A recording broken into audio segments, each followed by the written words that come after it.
जय श्री कृष्ण। आज की कहानी में आपको पता चलेगा धर्म भेद, जाति भेद और वर्ण भेद ये कुछ भगवान के सामने मायने नहीं रखता। आज ऐसे मुस्लिम धर्म की बात करेंगे जिसने अपना धर्म छोड़कर हरि के चरणों का सहारा लिया, हरि भक्त में लग गया, लेकिन भगवान ने भी उसकी क्या हालत की जानेंगे इस वीडियो में। बहुत वर्षों पुरानी बात है। देखिए, भगवान जो भी लीलाएं रचते हैं ना कुछ कारण होता है। ये कहानी बहुत वर्षों पुरानी है, लेकिन सुनाना आज के युग में बहुत ज़रूरी था। आप तो जानते ही होंगे, हम हिंदू और मुस्लिम इसी में लड़ रहे हैं। देखा जाए तो भगवान के सभी बच्चे हैं और भगवान सभी बच्चों को समान प्यार करते हैं। तो ये कहानी है सदन कसाई की। सदन एक मुस्लिम धर्म में कसाई के यहाँ जन्मा था, लेकिन बचपन से ही उसके मन में हरि भक्ति जागृत थी। कहते हैं कि वो किसी भी साधु संत को देखकर उसके सामने नतमस्तक हो जाते थे, और कई बार बच्चों के साथ खेलते खेलते उठकर कई साधु अगर प्रवचन करते थे तो उनसे कुछ ज्ञान अर्पित कर लेते थे। इसी स्वभाव की वजह से उनके माँ बाप बड़े परेशान थे। उनको लगता था कि ये बच्चा ऐसे कैसे कर सकता है, हमारा धर्म क्या है, हमारी जाति क्या है, और ये हरि भक्ति में लीन रहता है।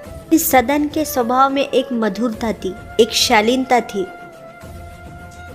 इसी वजह से उसके माँ बाप भी उसे कुछ नहीं कहते थे। ऐसे करते करते सदन बड़ा हो गया। बड़ा होने के बाद उसकी भक्ति और बढ़ने लगी। वो और साधु संत के सानिध्य में जाकर कुछ प्रवचन सुनने लगा। जहाँ भी एकांत मिल जाता था वो हरि नाम जपते रहता था।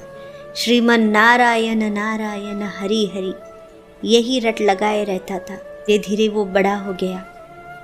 अब पिताजी का व्यवसाय उसे संभालना था, लेकिन सदन तो साधु संतों से ये जान चुका था।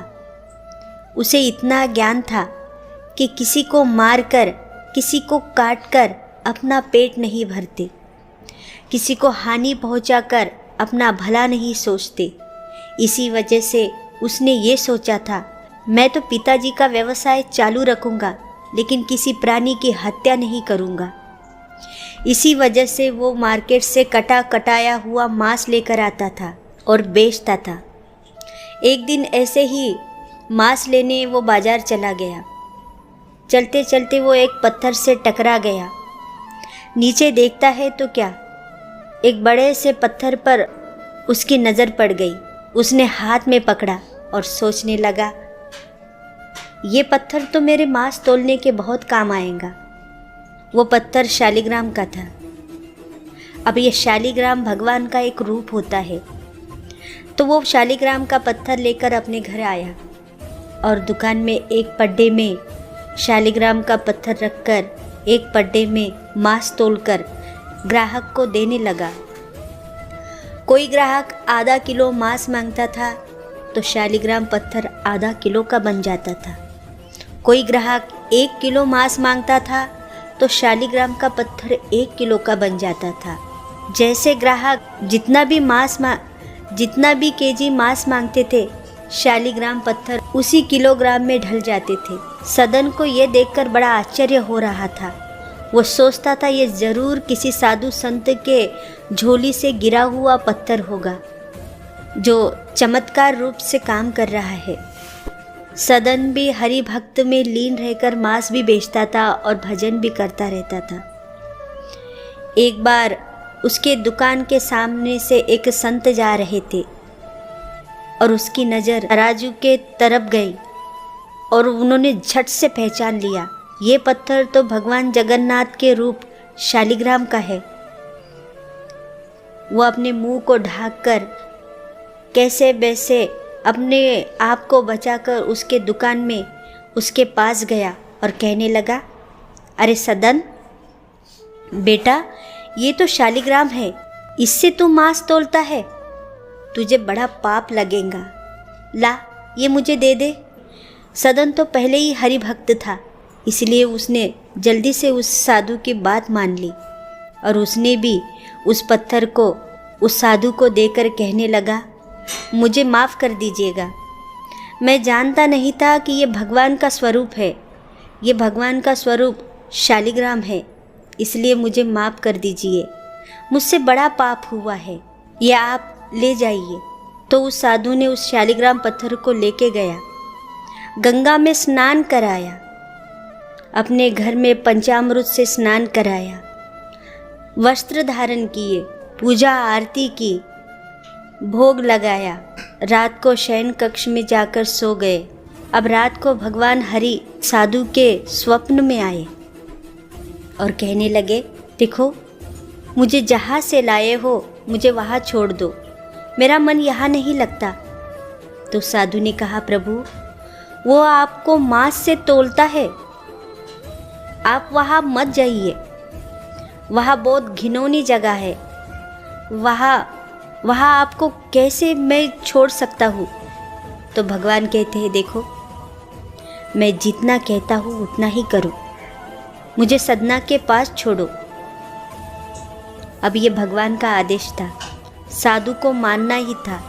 तो उसने सुबह उठकर शालिग्राम को पकड़कर उस सदन कसाई के यहाँ चला गया और कहने लगा, अरे सदना तू बड़ा भाग्यवान है रे, रात को प्रभु मेरे स्वप्न में आए थे और कहने लगे कि मुझे सदन के पास छोड़ दो, तो इसीलिए मैं इसे तुझे सौंप देता हूँ। देखना बेटा, इसमें भी कुछ प्रभु की लीला होगी। ये सुनते ही सदन के आंसू बहने लगे, वो भाव विभोर होने लगा और कहने लगा, क्या ये सच है? ये सुनकर वह अपने घर गया और अपने परिवार से कहने लगा, आज से मैं मांस नहीं बेचूंगा, मैं प्रभु के दर्शन के लिए जगन्नाथपुरी जाऊंगा।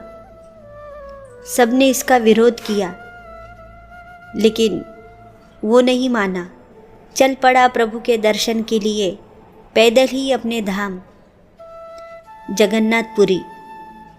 अब चलते चलते कभी उसे भूख लगती, कभी प्यास लगती, कभी कहीं भिक्षा मांगकर अपनी भूख मिटा देता, कहीं कुएं में पानी पीकर अपनी प्यास बुझा लेता। ऐसे ही एक दिन बड़े से झुंड में गाय आई और उसने देखा कि इसे भी प्यास लगी है, तो वहाँ के डोर से वो पानी खींचकर सभी गायों को पानी पिलाने लगा, उनकी प्यास बुझाने लगा। उनकी प्यास बुझाते बुझाते रात हो गई। सदन कसाई के हाथ भी रस्सी से पानी खींचते खींचते लहूलुहान हो गए। एक जगह बैठ गया और हरि नाम लेने लगा। अब उसे भूख लगी, वो भिक्षा मांगने चला गया। वहाँ से एक नववधू कन्या बाहर निकली और सदन कसाई को देखकर वो मोहित हो गई। उस महिला ने सदन कसाई को अंदर बुलाया और खाने को दिया और रात को शयन करने के लिए भी कहने लगी। अब सदन मान गया। आधी रात को वो महिला सदन के पास आकर बोली, मुझे आप बहुत अच्छे लगे, मैं आपके साथ रहना चाहती हूँ। तो सदन को ये बात अच्छी नहीं लगी। उसने कहा, तुम शादीशुदा हो, तुम्हें ये बात शोभा नहीं देती। ये सुनकर महिला अंदर चली गई और उसे बहुत गुस्सा आया। उसे लगा शायद मेरे पति जिंदा है इसलिए ये ऐसा कह रहा है, क्यों ना मैं अपने पति को मार डालूं। उसने छुरी उठाई, अपने पति के पेट में वार करने लगी और उसका पति वहीं पे मूर्छित हो गया। वैसे ही वो छुरी उठाकर सदन के पास आई और कहने लगी, देखो मैंने अपने पति को मार डाला, अब मैं तुम्हारे साथ आ सकती हूँ। सदन कहने लगा, नहीं नहीं, तुम कैसी बदचलन औरत हो, क्या कोई अपने पति को मारता है? तुमने बहुत बड़ा पाप किया है। ये बात सुनते ही उस महिला को बहुत गुस्सा आया सदन पर और उसने सदन से कहा, देखो, अगर तुम मुझे साथ नहीं लेकर गए ना तो मैं चिल्लाऊंगी और कहूँगी इसी ने मेरे पति को मार डाला और मुझसे छेड़खानी करने लगा। सदन समझ गया, ज़रूर ये भगवान मेरी परीक्षा ले रहे हैं, मेरे कई जन्मों का पाप काट रहे हैं। और सदन एक धीमी सी मुस्कान देकर प्रभु से कहने लगे, वाह प्रभु वाह, आप भी क्या क्या खेल खेलते हैं। चलो कोई बात नहीं। उसने कुछ भी नहीं कहा और उस ज़माने में न्याय करने के लिए राजा महाराजा के पास ले जाया करते थे। तो सदन कसाई को सज़ा हुई।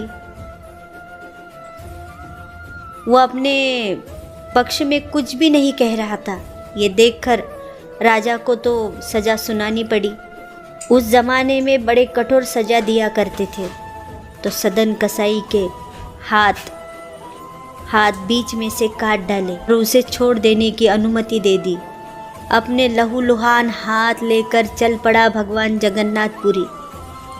चलते चलते कोई उसे पहचान लिया करता था, अरे ये तो कसाई है, तुम हमारे साथ मत चलना, बाजू हो जाओ। और उसके लहूलुहान हाथ लेकर वो प्रभु भक्त का नाम हरि नाम जपते जपते अलग रास्ते पे चलते चलते चल पड़ा। वो जगन्नाथपुरी के मंदिर के परिसर में पहुंचा ही था कि प्रभु के आंखों से आंसू बहने लगे और वो तुरंत पुजारी से जाकर बोलने लगे कि जाओ, मेरा एक अनन्य भक्त मेरे दर्शन के लिए आ रहा है, जाओ पालकी सजाओ और उसे पाला गाजा के साथ मेरे पास लेकर आओ। पुजारी ने सब प्रबंध कर लिया और प्रभु के पास, जगन्नाथ जी के पास गए और कहने लगे, पर प्रभु हम उसे पहचानेंगे कैसे?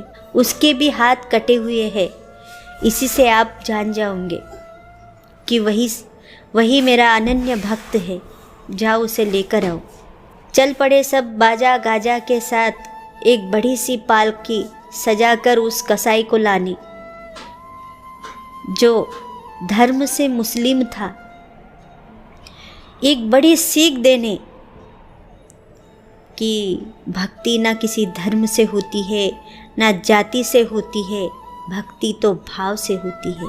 और जैसे ही भगवान जगन्नाथ के सामने सदन कसाई उतरा और भगवान की आंखों में आंखें डालकर कहने लगा, हरि हे प्रभु, आपके दर्शन हुए मैं धन्य हो गया हूँ, अब ये जीवन आपको समर्पित है।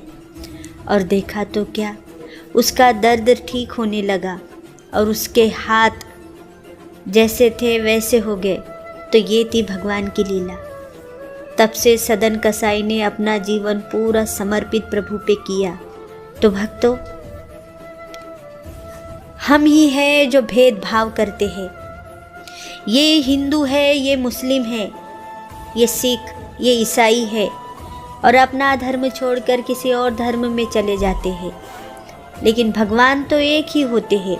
इस कहानी से हमें ये सीख मिलती है कि भाव से और प्रेम से ही भगवान को पा सकते हैं और भगवान भी भक्त में कोई भेद नहीं करते। तो आज से ही अपनी भक्ति शुरू कर दो, प्रभु के शरण में चले जाओ, रटते रहो, हरे कृष्ण कृष्ण कृष्ण हरे हरे, हरे राम राम राम हरे हरे। जय श्री कृष्ण।